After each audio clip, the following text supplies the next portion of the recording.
Hello there, walk and talkers. Today's Bible study, we are still in 2nd Chronicles chapter 2. We are still talking about Jehoshaphat.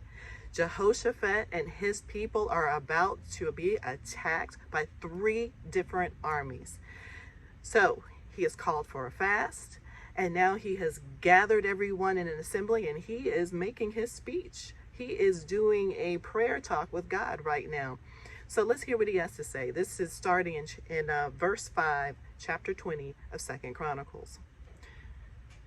Then Jehoshaphat stood up in the assembly of Judah and Jerusalem at the temple of the Lord in the front of the new courtyard, and he said, Lord, the God of our ancestors, are you not the God who is in heaven?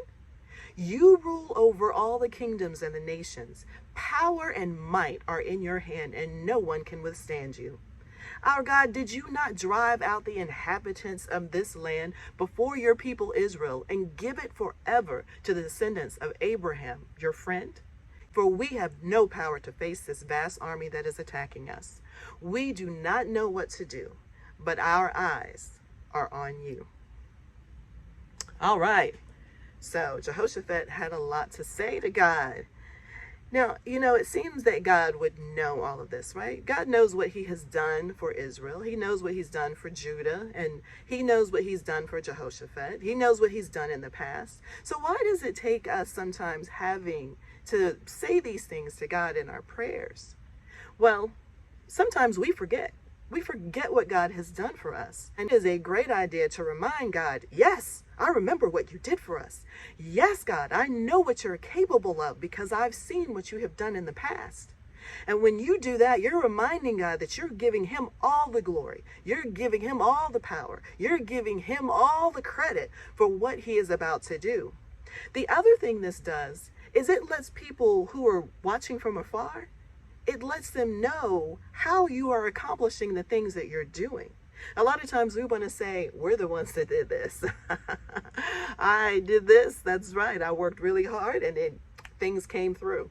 But there are a lot of people who work a lot harder than we do. And their dreams, they don't come true. And they look at us and they're like, how are they doing it? It must be my fault. Not realizing that we have God on our side. Is that not one of the most fabulous ways to witness of God's goodness and his mercy in our lives? Is it not a way that others can learn that they too can have such goodness, mercy, and peace in their lives if they connect with God, the God of all gods, the God of Abraham, the God that pulled Israel out of Egypt? He is the one that gets the credit. Hey, walking talkers, this is now time for our exercise tip of the day. What does water have to do with it? Well, one of these waters I actually got from the water fountain. It is filtered water, so I went and filled that up with that. And this one, I actually found a stagnant puddle outside. That water looked pretty good, so I went on and filled this one up. Which one do you think I should drink? Well, hopefully you would encourage me to drink this filtered pure water instead of the water outside. I've got concerns if you encourage me to drink this water here. I mean, take a look at it. Now, from a distance, it looks pretty good.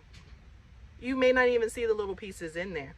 I mean, if you're far from a distance, you really can't tell which one is better for you. But if you get a little up close, you will see that it is better for me to drink this nice pure water right here. And like I said, if you're my friend, you would encourage me to drink the purified water. We have to look at these things from the perspective of the Jehoshaphat story today. He got up in front of everyone and he gave God all the credit for the good things that happened to the Israelites. And as we mentioned, hey, why do that? Well, because a lot of times it looks like things are going well. For Jehoshaphat, things were going well for him. And from a distance, you can't tell who he's worshiping. It's just like this water. You can't tell which one is good to drink until you get right up on it. And as Jehoshaphat keeps following God, which is like drinking this purified water, he is going to be in great hands. Things will continue to go well with him. I didn't say easy. It won't always be easy, but in the end, you are being pure. You're drinking pure water, which will also help you to sweat out the impurities that you get. I also encourage that sweat.